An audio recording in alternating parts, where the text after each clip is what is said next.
लाहौर के मुख्तलिफ मकामात पर बारिश और जालाबारी का सिलसिला जारी है। सबसे ज्यादा बरसात लक्ष्मी चौक पर 65 मिलीमीटर रिकॉर्ड की गई। इस पर हम बात करेंगे डॉन न्यूज़ के रिपोर्टर वसीम रियाज से। वसीम, बताइएगा, एक तो ये कि जो बारिशें हुई हैं कौन कौन से इलाके सबसे ज्यादा मुतासिर हुए हैं, और दूसरा ये कि महकमा मौसमियात ने क्या पेशगोई की है इन बारिशों से मुताल्लिक, कब तक ये सिलसिला जारी रहेगा? जी देखें, बिल्कुल लाहौर में इस टाइम शदीद बारिश के साथ ज़ालाबारी का सिलसिला भी जो है वो जारी है। आज दोपहर तक मौसम लाहौर का शदीद गर्म था।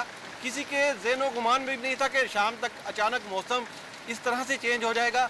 जो मौसम का हाल बताने वाले हैं, शायद उनको भी अंदाज़ा नहीं था कि शाम को लाहौर का मौसम एकदम ठंडा हो जाएगा। इसकी वजह लाहौर में एकदम बादलों ने जो है वो डेरे जमाए, ठंडी हवा का सिलसिला जो है वो शुरू हुआ और उसके साथ फिर बारिश और ज़ालाबारी शुरू हुई। ओले इस कदर मोटे थे कि लोगों को दौरान सफ़र शदीद मुश्किलात का सामना हुआ, जबकि जो मुख्तलिफ सड़कें हैं वहाँ ओलों से जो है वो सड़कें सफ़ेद भी हमें नज़र आईं। तो बारिश से मौसम जो है वो खुशगवार हो गया है। अभी भी बारिश का सिलसिला जो है वो जारी है।